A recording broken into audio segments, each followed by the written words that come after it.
প্রতীক রে,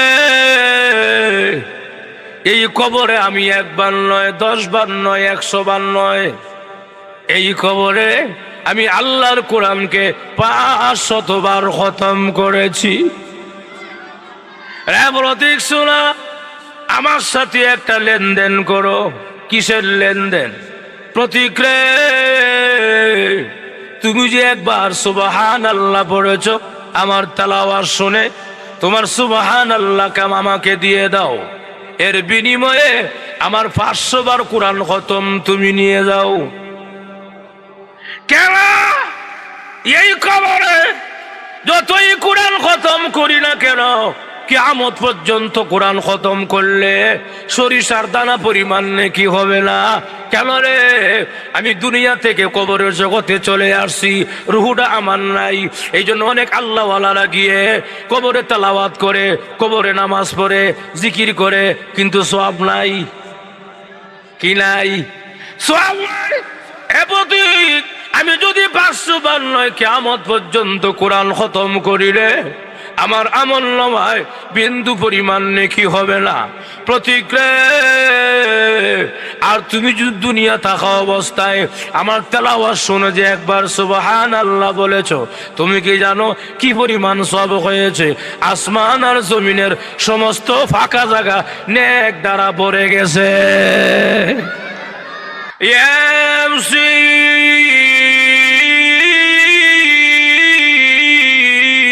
والقرآن الحكيم إنك لمن المرسلين।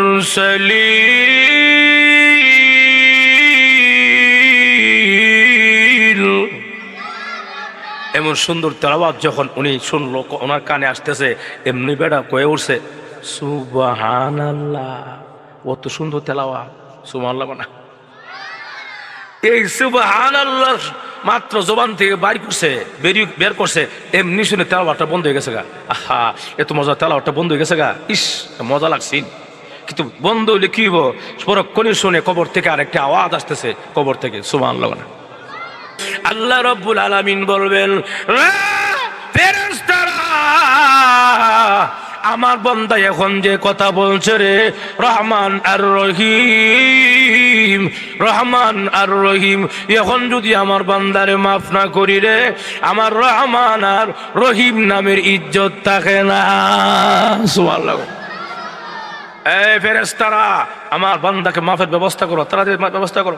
এমনি পিছন থেকে একজন ফেরেশতা আইব, আইয়া কব, কেউ সগেলি ভাই বালানি, ও বেশি বালা না, কেরে একটা নিয়ে কি কম আছে, একটা নিয়ে গেলে জাহান্নামে চললাম। কথা বল, নেকি লাগবো নি? লাগবো, আছে নি? আছে মানে অবশ্যই আছে, নেন নেকি নেন। সুবহানাল্লাহ। এমনি কইয়া আল্লাহ, ও তো নেকি কার্ডি তোমার, তা আমি যে সারা কিয়ামতের মাঠ ঘুরলাম, একটা নেকি পাইলাম না, এটা কার?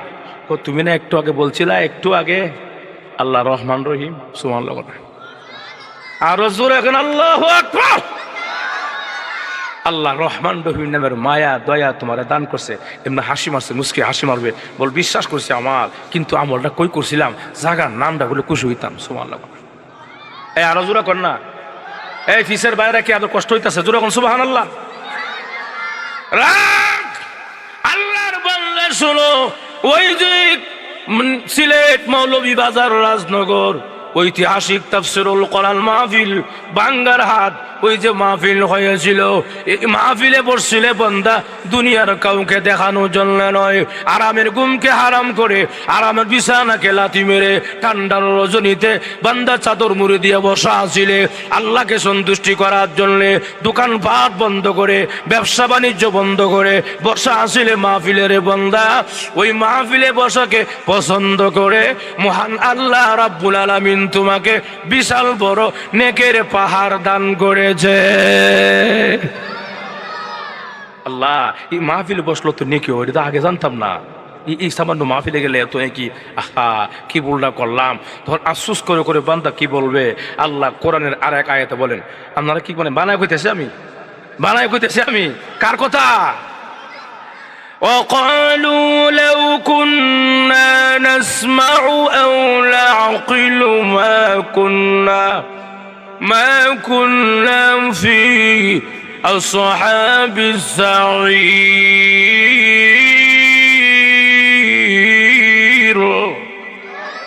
প্রভু আল্লাহ দুনিয়াতে আল্লাহ ওয়াজ মাহফিল হয়েছিল, আল্লাহ দুনিয়াতে লক্ষাধিক পয়গম্বররা দাওয়াত লয়ে গিয়েছিল, আল্লাহ ঢাকা থেকে উলামায়ে কেরাম এসে বয়ান করেছিল, মাইকের আওয়াজ আমার কানে আসছিল, শাস্তলে বসা ছিলাম, টিভির সামনে বসা ছিলাম, অনর্থক সময় নষ্ট করেছিলাম। আল্লাহ কেন শুনি নাই? লাউ কুন্না নাসমাউ, যদি কান দিয়া শুনতাম, আসমাউ নাসমাউ জামা মুতাকাল্লিমের সিগা, যদি ওই দিন কান দিয়া শুনতাম, আও নাকিলু সব জামা মুতাকাল্লিমের সিগা, আল্লাহ আকিলু না আকিলু, আল্লাহ যদি ওই দিন মাথা ব্রেন দিয়া বুঝতাম, অনুধাবন করতাম উলামায়ে কেরাম কি বলছিল, কেন বলছিল, কি জন্য বলছিল, যদি বুঝতাম গো, মা কুন্না ফি আসহাবিস সাঈর, আজকে জাহান্নামী হইতাম না গো। বল করছি আর জীবনে এমন ভুল হবে না গো, মেহেরবানি করে দুনিয়াতে পাঠায়া দাও আল্লাহ, আর এমন ভুল হবে না। এমনি আল্লাহ বলবেন, রে বান্দা, দুনিয়াতে উলামায়ে কেরাম বারবার বারবার একটা কথা বোঝানোর চেষ্টা করেছে, এই দুনিয়াতে একবারই পাঠানো হয়, দ্বিতীয়বার আর পাঠানো হয় না।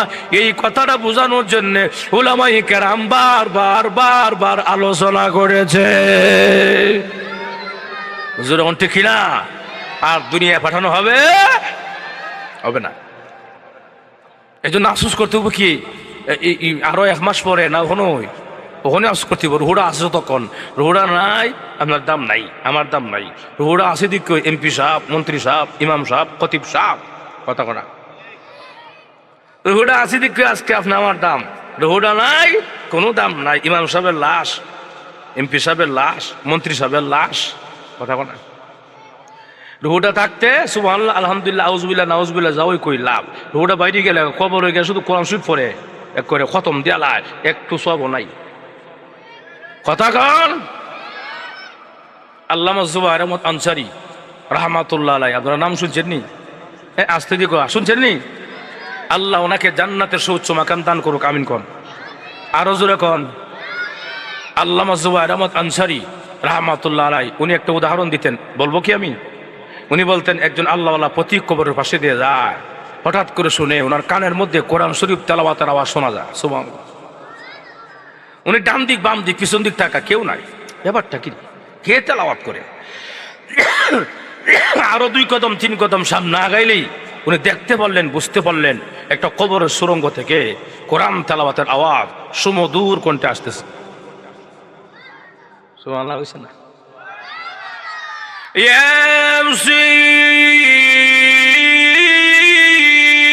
ইয়াসিন ওয়াল কুরআনিল হাকীম ইন্নাকা লামিনাল মুরসালিন। এমন সুন্দর তেলাওয়াত যখন উনি শুনলো, ওনার কানে আসতেছে, এমনি বেড়া কয়ে উঠছে সুবহানাল্লাহ। অত সুন্দর তেলাওয়াত, সুবহানাল্লাহ না? এই সুবহানাল্লাহ মাত্র জবান থেকে বের করছে, এমনি শুনে তেলাওয়াতটা বন্ধ হয়ে গেছে গা। আহা, এত মজা, তেলাওয়াতটা বন্ধ হয়ে গেছে গা, ইস মজা লাগছে। কিন্তু বন্ধ হইলে কি হবো, পরক্ষণে শুনে কবর থেকে আরেকটা আওয়াজ আসতেছে, কবর থেকে। সুবহানাল্লাহ না? আশ্চর্য হয়ে কোনো লাভ নাই পথিকরে, এই কবরে আমি 1 বার নয়, 10 বার নয়, 100 বার নয়, এই কবরে আমি আল্লাহর কোরআনকে 500 বার খতম করেছি। প্রতীক শোনা, আমার সাথে একটা লেনদেন করো। কিসের লেনদেন? প্রতীক রে, তুমি যে একবার সুবহানাল্লাহ পড়েছ আমার তেলাওয়াত শুনে, তোমার সুবহানাল্লাহ কাম আমাকে দিয়ে দাও, এর বিনিময়ে আমার 500 বার কোরআন খতম তুমি নিয়ে যাও। কেন? এই কবরে যতই কোরআন খতম করি না কেন, কিয়ামত পর্যন্ত কোরআন খতম করলে সরিষার দানা পরিমাণ নেকি হবে না। কেন রে? আমি দুনিয়া থেকে কবরের জগতে চলে আসছি, রুহুটা আমার নাই। এই জন্য অনেক আল্লাহওয়ালারা গিয়ে কবরে তেলাওয়াত করে, কবরে নামাজ পড়ে, জিকির করে, কিন্তু সওয়াব নাই।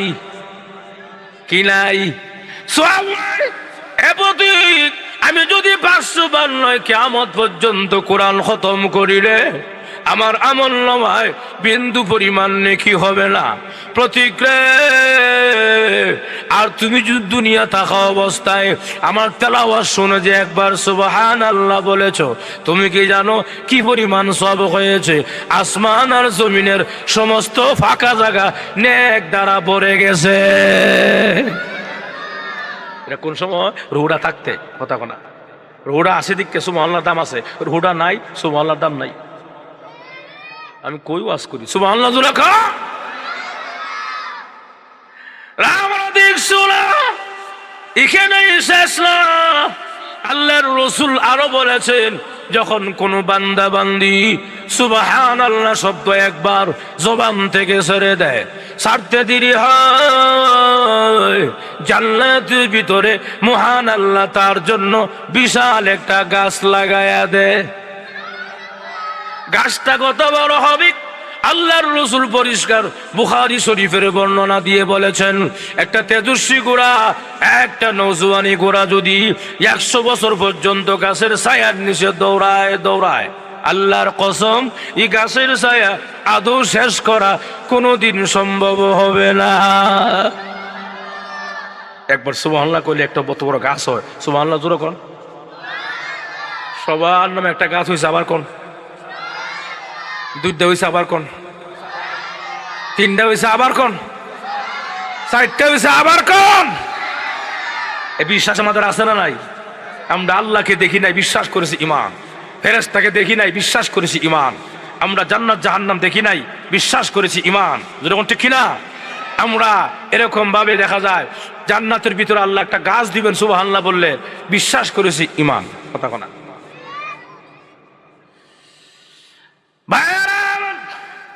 এখন আসুন, আমরা এমন একজন নবীর উম্মত, শ্রেষ্ঠ নবীর শ্রেষ্ঠ উম্মত। আমরা নবী যেমন দামি, উম্মত তেমন দামি। সুবহানাল্লাহ। নবী যেমন শ্রেষ্ঠ, উম্মত হলো শ্রেষ্ঠ। নবী যেমন সুপার পাওয়ার নবী, এই নবীর উম্মত হবে সুপার পাওয়ার নবী। আমাদের নবীকে আল্লাহ রাব্বুল আলামিন সৃষ্টি করেছেন সকলের আগে। আদম এবং হাওয়া যখন কাদা মাটিতে গড়াগড়ি করে, তখন আল্লাহ আমার নবীকে বানাইছেন। ভাইয়েরা আমার, তাহলে সৃষ্টি করেছেন সকলের আগে, পাঠাইলেন সকলের পরে, সকলের পরে পাঠাইয়া দিয়া আল্লাহ নবীদের খতম করে দিলেন, সমস্ত নবীদের আশা বন্ধ করে দিলেন। এই নবী হলো শেষ নবী, নবীর পরে আর কোনো নবী আসবে না। এই জন্য আমার পাঠকৃত হাদিসে আল্লাহর রাসূল বলেন, আনা খাতামুন নবিয়্যিন লা নাবিয়্যা বাদি, আমি হলাম শেষ পয়গম্বর, আমার পরে আর কোনো নবী আসবে না। এটাই চূড়ান্ত সিদ্ধান্ত কথা। এরপরও যদি কেউ নবী দাবি করে, এটা কি মুসলমান না কাফের? আরো জোরে খান। গোলাম আহমদ কাদিয়ানী মুসলমান না কাফের? আরো জোরে খান। কেন কাফের? কেন কাফের?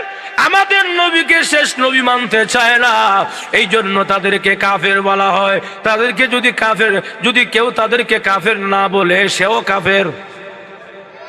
কাদেরকে যদি কেউ কাফের না বলে, সে নিজেও কাফের। কথা বলা জোরে ঠিক কিনা? আল্লাহ নবীর শেষ নবী খতম নবুয়ত, আল্লাহ নবীর খতম নবুয়তকে সংরক্ষণ করার জন্য, আল্লাহ নবীর খতম নবুয়তকে হেফাজত করার জন্য যদি প্রয়োজন হয় 1 সাগর রক্ত দিব, যদি প্রয়োজন হয় নিজের জীবনের সব কিছু বিলিয়ে দিব, প্রয়োজন হলে মাথার মধ্যে কাফনের কাপড় বেঁধে গোলাম আহমদ কাদিয়ানীর বিরুদ্ধে জিহাদ করতে কারা কারা প্রস্তুত? আল্লাহকে হাতটা উঠাইয়া দেখাইয়া দেন।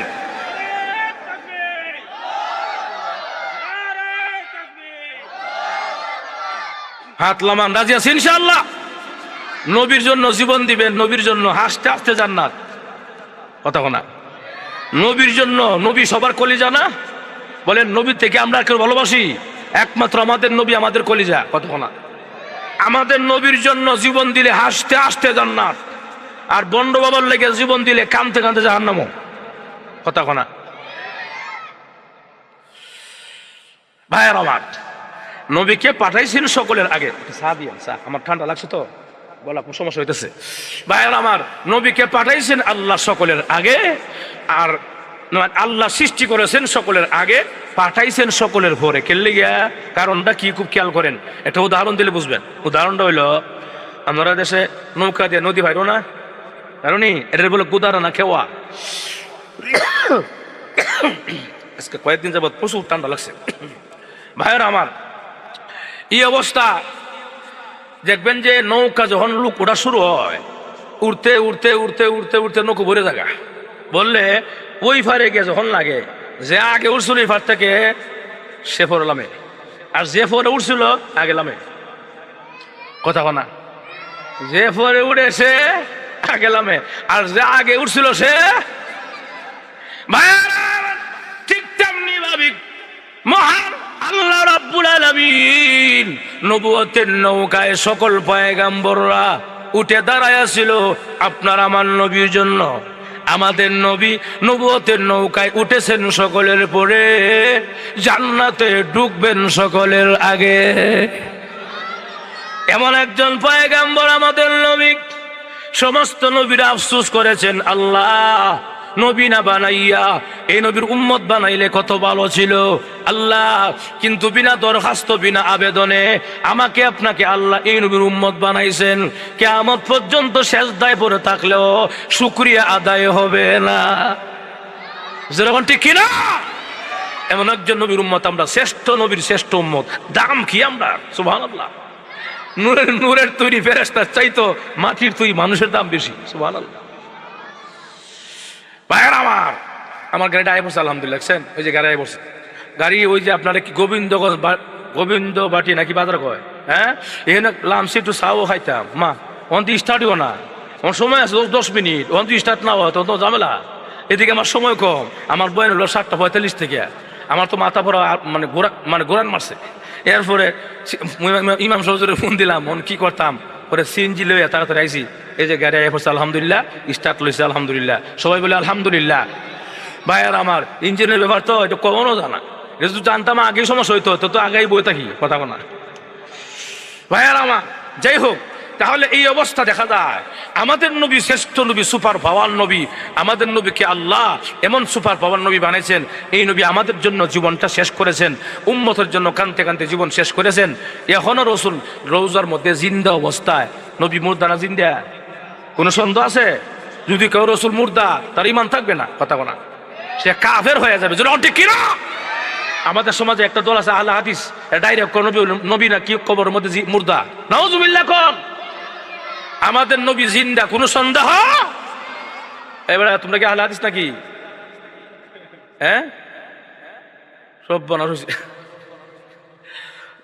আচ্ছা, সঠিক কথাটা বলবো নাকি বলতাম না? গোপনটা কেলাম আছে, ও ভালো লাগলো না লাগলো নাই, দাওয়াত পাইতাম না, সে হৃত যখন। ঠিক কিনা? ভাইয়ার আমার, আমরা নবী মুর্দা না জিন্দা? জিন্দা নবী আমাদের নবী। বুখারী শরীফে হাদিসে আসছে, এবারও তো আসছে, ও হাইয়ুন ফি কবরি। রাসূল বলেন, আমি কবরের মধ্যে জিন্দা অবস্থা আছি। আমার নবী আমার জন্য এখনো রোজার মধ্যে কান্দে, এবং আখিরাতেও আল্লাহর নবী আমাদের জন্য কিয়ামতের মাঠে কানবেন, দুনিয়াতেও কানছেন। এমনকি মেরাজে গিয়েও 7 আসমান সারায়া, সিদরাতুল মুনতাহা সারায়া, এখানে গিয়েও রাসূল আমাদেরকে ভুলছে না। মনে আছে? সুবহানাল্লাহ। কেমনে মনে আছে? খুব খেয়াল করেন। যখন রসুল গেছে 7 আসমান সারায়া, সিদরাতুল মুনতাহা সারায়া, এমনি আল্লাহ সালাম দিছে। নবীর সালাম দেওয়া দরকার। আসসালামু আলাইকা আইয়ুহান নবী ওয়া রাহমাতুল্লাহ। এমনি আল্লাহ নবীর মনটা খারাপ দেওয়া যায়। নবী গো, আমি তো আপনার সালাম দিছি। আল্লাহ আমার ইয়াকা দিছে দিকে লেগে, আমার উম্মত কো। সুবহানাল্লাহ। আল্লাহ রাব্বুল আলামিন বুঝতে পেরেছেন আমার নবী উম্মতের দরদি নবী। আল্লাহ আগে থেকেই জানেন। এখানেও একটা পরীক্ষা করছেন, দেখি 7 আসমান সারাইয়া উম্মতের কথা মনে আছে কিনা আমার নবীজি। উম্মতকে বলে নাই। আল্লাহ এমনি আল্লাহ সালাম পরিবর্তন করে ফেললেন এবং বলেন, আসসালামু আলাইনা ওয়া আলা ইবাদিল্লাহিস সালিহিন। আল্লাহু আকবার। আগে নবীজি এখন আপনাকে শুধু একা সালাম দেই নাই, রহমত দেই নাই, আপনার আহাল সহ পরিবার সহ আনেওয়ালা উম্মত যারা কিয়ামত পর্যন্ত আসবে সকলের প্রতি আমি আল্লাহর রহমত। সুবহানাল্লাহ। তাহলে এখানে কেউ নবী আমাদেরকে বলছে, বলে নাই। এত চিন্তা নবী আমার লাগে করছে, আপনার লাগে। নবীর চিন্তা টেনশন দেখে আল্লাহ কোরআনের আয়াত নাজিল কইরা নবীর সান্ত্বনা দিছে। সুবহানাল্লাহ। কোন আয়াত? আজকে আমি যে খুতবার শুরুতে পাঠ করছি এই আয়াতটা আল্লাহ নাজিল করছে। লাআল্লাকা বাখিউন নাফসাকা আল্লা ইয়াকুনু মুমিনিন।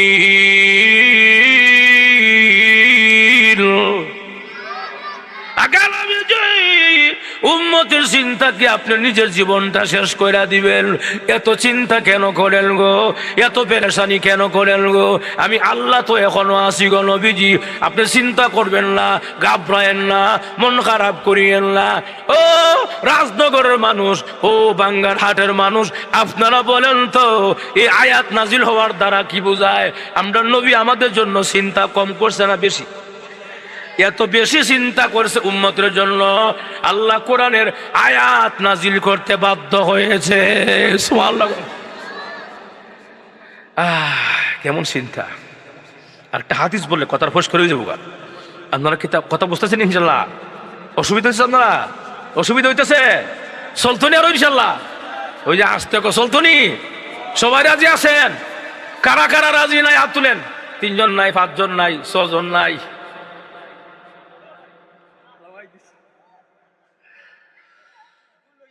না ফেস তো আমি লাগাইছি, ইচ্ছা করে লাগাইছি, মনোযোগ আছে দেখতেও না আমার মাজুর ঠিক কিনা। আমি যে ঢাকা থেকে আইয়া কষ্ট করে এই জার্নিং করে চিল্লাই আওয়াজ করতেছি, এর যে আমার কথা না বুঝে আমার আয়া লাভ আছে? ঠিক কিনা? অনেক বক্তা ওয়াজ করে শ্রোতা ঘুমা জিমায়, তা ওয়াজ দিমে ওয়াজ করতে হবে শ্রোতা বক্তা দিকে শ্রোতা মনোযোগ থাকতে হবে। ঠিক কিনা? আমি চিন্তা করছি দেখি আর মনোযোগ আছে না নাই? মনোযোগ ঠিকই আছে, ফেস লাগছে কথা করতে। চলতো আর ইনশাল্লাহ? সবাই রাজি? 8টা ওড়ান নারে তাকবীর। এই আওয়াজ হইতো না, নারে তাকবীর। কোরআন সুন্নাহর আলো, কোরআন হাদিস যেখানে, আলেম উলামা যেখানে, বন্ড বাবা যেখানে, কাদিয়ানি যেখানে, নারে তাকবীর। মোটামুটি একটু সাঙ্গা করলাম, ঠিক কিনা? খালি ওয়াজ করলোই তো না, সিস্টেম বুঝতে হবে। ঠিক কিনা ভাইয়ার আমার? এখন আসুন তাহলে হাদিসটা বলি আগে, তাহলে কথাটা বুঝতে আরো সুবিধা হবে। আম্মা জানা আয়েশা সিদ্দিকা রাদিয়াল্লাহু তাআলা আনহা রাসূলের কি হয়? আপনারা কেউ জানেন না? রাসূলের স্ত্রী আম্মা জানা আয়েশা সিদ্দিকা রাসূলের দ্বিতীয় স্ত্রী। প্রথম স্ত্রী কে ছিল? খাদিজা। এরপরে স্ত্রীকে আয়েশা, আয়েশা সিদ্দিকা রাদিয়াল্লাহু আনহা এবং রাসূল নবীজি দুজনে এক রুমের মধ্যে বসা, স্বামী স্ত্রী বসে বিভিন্ন রকমের কথাবার্তা বলতেছে। একটু মনটা একটু ভালো ছিল, তখন একটু ভালো ছিল। এমনি রাসূল মন বেশিরভাগ সময় ভালো থাকে না, কেন? উম্মতের চিন্তা। সুবহানাল্লাহ। একটু কথা বলতেছে আয়েশার সাথে। এমনি আয়েশা হুজুর আমি একটা কথা কইতাম, আমার মনে খুব একটা আকাঙ্ক্ষা, কথাটা কি আপনারা বলবো? অবশ্যই বলবা। বলো বলো, কি বলতে চাও? আমার কাছে বলবা, তুমি আবার গোপন রাখো কেন? বলে বলাও। আমরা আয়েশা হুজুর আমার খুব ভয় লাগে। কিসের ভয়? আমার লাগে একটু দোয়া করেন না, যেন আল্লাহ আমারে কবর আযাব মাফ করে দেয়, জাহান্নাম থেকে মাফ করে দেয়, ভয় লাগে। সুবহানাল্লাহ। চিন্তা করছেন আপনারা? নবীর স্ত্রী হয়ে পর্যন্ত কবর আযাবের ভয় পায়। কবর আযাবের চিন্তা কি পরিমাণ! কথা কম। আল্লাহ নবী রাহমাতুল লিল আলামিন এই অবস্থা দেখা যায়, 2টা হাত বাড়াইয়া দোয়া শুরু করলেন, প্রভু গো আমার আয়েশাকে তুমি মাফ করে দাও, আয়েশারে তুমি কবুল করে নাও। আয়েশা কবর আযাবকে ভয় পায়, জাহান্নামের আগুনকে ভয় পায়। আল্লাহ লম্বা চড়া দোয়া শুরু করে দিয়েছেন। এদিকে দোয়া রাসূলকে লাগাই দিয়া আয়েশা সিদ্দিকা রাদিয়াল্লাহু আনহা হাসতে হাসতে বিছনাত পড়ে গেছে। সুবহানাল্লাহ না? রসুলকে দেখছস তামসাটা? আমার দোয়াত লাগাই দিয়ে মমি সিংহে কামলা লাগাই দিয়ে উনি দোয়া লাগাই ঘুমায়। ঠিক কিনা? আমার দোয়াত লাগাই দিয়ে উনি হাসে। ওটার মনের মধ্যে একটা রসুলের মানে মাইন্ডে লাগলো, ব্যাপারটা কি? আজকে মাহফিলের ইমাম সভাপতি সাহেব যদি আমার কয় কেউ হুজুর ঢাকা থেকে আইছেন মুসাফির হইয়া আমার লাগে দোয়া করেন, আমি যদি ওনার লাগে লম্বা চড়া দোয়া শুরু করে দিই, উনি যদি দোয়াত লাগাই দেখেন ডান দিকে বয়ে বয়ে আসে, আমার মাইন্ডটা লাগবো না? কথা কোনা আয়েশাকে রসুল দোয়া, আয়েশা বললেন রসুলকে দোয়া করতে, রসুল দোয়া করতেছে, আয়েশা আসে, বিষয়টা খুব খারাপ দৃষ্টিকোণ থেকে দেখা যায়। এমনি দোয়া শেষ করছে, কয় আয়েশা কাজটা ভালো করো নাই, তুমি তো আমিন আমিন কইবা, আমি তোমার লাগে দোয়া করি, তুমি আমিন আমিন বলবা, আমিন আমিন নামে তুমি আসো আসো এটা কিতা হজুর ঠিক কিনা? আম্মা জান আয়েশা আরো হাসে, হাসি বাড়াইয়া দেয়া কয় আমি 100 বার হাসবো। সুবহানাল্লাহ। এটা স্বামী স্ত্রীর সম্পর্ক, কথা কোনা এটা আপনার আমার সম্পর্ক না, স্বামী স্ত্রীর সম্পর্ক, এটা অভিমান, মান অভিমান, কথা কোনা। আম্মা জান আয়েশা সিদ্দিকা রাদিয়াল্লাহু তাআলা আনহা বলেন, আল্লাহর নবী গো আমি এমনি হাসি নাই গো নবীজি, আমার হাসির মধ্যে কারণ আছে, কারণ ছাড়া আমি হাসি না। আগা নবীজি আমি জানি ফালিয়াদহাকু কলিলা ওয়ালিয়াবকু কাসীরা, কম কম হাসো, জাহান্নামের আগুনে বয়ে বেশি বেশি কান্দো, কবর আযাবের ভয়ে বেশি বেশি কান্দো, এটাও আমি জানি, আয়াতও জানি, এরপরও হাসলাম গো নবী। এমনি এমনি আমি হাসি নাই, আমি হাসি দেওয়ার মধ্যে উল্লেখযোগ্য কারণ রয়েছে। সুবহানাল্লাহ। কারণটা কি তা কৌসান? কারণটা কি কও? কারণটা বলবো, বলে কারণটা হইল ইয়া রাসূলুল্লাহ আমার লাগে আপনি নবী হইয়া, আমার স্বামী হইয়া, আল্লাহর পরে যার সম্মান, বলেন আল্লাহর পরে স্থান রাখার আস্তে দিক নবীর, কথা কোনা। এখন যদি কেউ কয় আল্লাহর পরে স্থান ধরলে আমার বাবা ফিসাব বাবার ওগুনি ডাইরেক্ট শিরিক গুনাহ, ডাইরেক্ট হারাম গুনাহ, কথা কন। বলেন আল্লাহর পরে স্থান রাখার মুহাম্মাদুর রাসূলুল্লাহ সাল্লাল্লাহু আলাইহি সাল্লাম আমাদের নবী, যেরকম ঠিক কিনা? আয়েশা বলেন আপনি আমার স্বামী হইয়া আমার জন্য দোয়া করেন, হ্যাঁ আমি আর এর চাইতে খুশি আর কি যে আমার নবী আমার লেগে দোয়া করে, আল্লাহর পরে যে সম্মান, এমন মহান ব্যক্তি দোয়া করে যার দোয়ার আটটা আল্লাহ খালি ফিরাই দেয় না। সুবহানাল্লাহ জোরে কন। আমার জন্য আপনি স্পেশাল দোয়া করতেছেন, আমি বিশ্বাস 100%, কোটি % বিশ্বাস আপনার দোয়া ডাইরেক্ট কবুল, কথা বলা। এর লেগে আমি আনন্দে আসতেছি, আল্লাহ আমার নবী আমার লেগে দোয়া করে। সুবহানাল্লাহ। কথা এই কথা বলার সঙ্গে সঙ্গে আল্লাহ বিশ্ব নবী রাহমাতুল লিল আলামিন চোখ মুবারকের পানি দর দর করে ছেড়ে দিলেন, ছেড়ে দিয়া বলেন আয়েশা গো আমি তোমার জন্য মাত্র এখন একবার দোয়া করলাম, তুমি এত খুশি, এত আনন্দিত, আয়েশা গো তুমি জানো না গো আমার গুনাহগার উম্মতের জন্য আমি দৈনিক 5 ওয়াক্ত নামাজের পরে 5 বার দোয়া করি। এখানেই শেষ না, এখানেই শেষ না ভাইয়েরা আমার।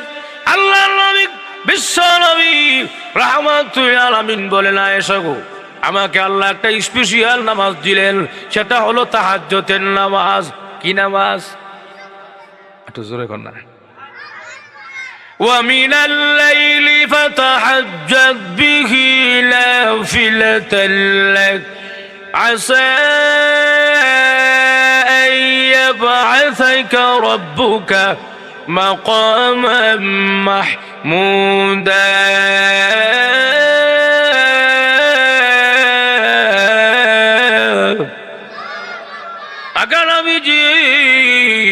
আমি আল্লাহ আপনার একটা লুকাইয়া নামাজ দিলাম, গোপনীয় নামাজ দিলাম, সেটা হলো তাহাজ্জুদের নামাজ। নবী গো আপনার কাজ হইলো তাহাজ্জুদের নামাজ আদায় করা, আমার কাজ হইলো আপনাকে মাকামে মাহমুদ দেওয়া। সুবহানাল্লাহ। আয়েশা আমার উম্মতের জন্য 6 ওয়াক্ত নামাজের পরে দোয়া করি, তাহাজ্জুদ 6 ওয়াক্ত, এখানেই না সময়ে সময়ে ক্ষণে ক্ষণে আমার উম্মতের লেগে দোয়া করি, আল্লাহ আমার একটা উম্মত যেন জাহান্নামে না যায়। সুবহানাল্লাহ। চিন্তা করছেন আপনারা আমরার লোকে নবী আমরার লেগে কি পরিমাণ চিন্তা না করছে, যেরকম ঠিক কিনা? খুব খেয়াল করেন, খুব মনোযোগ দেন। একদিন আল্লাহ নবী মন খারাপ করে বই রয়েছে, কথা বলছেন, এমনি আল্লাহ জিবরাইল আমার বন্ধুরে কে সালাম দেও, সালাম দে জিজ্ঞাসা স্যার মনটা কেলে খারাপ। আচ্ছা আপনারা কোন তো আল্লাহ জানে না মন খারাপ কেলে জানে না? জানে, সব জানে। জিবরাইল কয় আসসালামু আলাইকুম ইয়া রাসূলুল্লাহ। হুজুর আল্লাহ আপনার সালাম দিছে। কিতা কয়? আল্লাহ কইছে আপনার মনটা কেলে খারাপ আমার জানাইতে কইছে। রসুল মন খারাপের মধ্যে হাসি মারছে। ও আমার মন খারাপ কেলে কি আল্লাহ জানে না? আমার তোমার ফাটান লাগে আবার কথা কও না।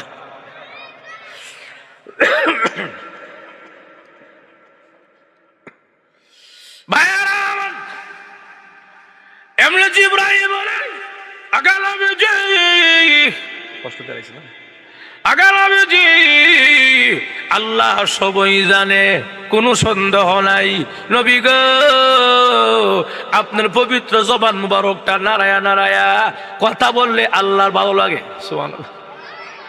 এই জন্য নারায়া নারায়া বললে আল্লাহর কাছে খুব ভালো লাগে গো নবীজি। একটু আপনি জবান থেকে বললে আল্লাহ খুশি হয়। সুবহানাল্লাহ। এমনি আল্লাহর নবী চোখের পানি আবারও দর দর করে সরে দে আর বলেন জিবরাইল রে আমি এই জন্য চিন্তিত এবং পেরেশান। বলে কেন? আমার উম্মতকে মহান আল্লাহ মাত্র অল্প দিনের হায়াত দিয়েছেন, 50-60 বছরের হায়াত দিয়েছেন, 100 বছরের 150 বছরের হায়াত দিয়েছেন, এর বেশি যায় না। আগের যুগের উম্মতের 1500-2000 বছর হায়াত, 2500 বছর হায়াত, কেউ 3000 বছর হায়াত পেয়েছেন। তাহলে আগের যুগের উম্মতের হায়াত বেশি, নেকিও বেশি হবে, সওয়াবও বেশি হবে। আমার উম্মতের হায়াতও কম হবে, নেকিও কম হবে। তাহলে এই কম নেকি নিয়ে কিয়ামতের মাঠে কেমনে আমি দাঁড়াবো আল্লাহর আদালতে গিয়া? এবং কিয়ামতের মাঠে বুক ফুলায় আমি কেমনে দাঁড়াবো? আমার কি শরম লাগবে না? আমার কি লজ্জা লাগবে না? এত কম নেকি নিয়ে আমি দাঁড়াবো? এই জন্য মনটা ভীষণ খারাপ করে বসে আছি। ভাইরা এমনি আল্লাহ রাব্বুল আলামিন জানায়া দিলেন জিবরাইল আমার বন্ধুরে জানায়া দাও চিন্তার কোনো কারণ নাই, টেনশন করার কোনো কারণ নাই। আগের যুগের উম্মতের হায়াত যদিও বেশি দিয়েছি, নেকি বেশি দেই নাই, একটা আমলে একটা নেকি দিয়েছি গো। আর আমার বন্ধুর উম্মত যদি একটা আমল করে কমসে কম 10টা নেকি দান করে দিব।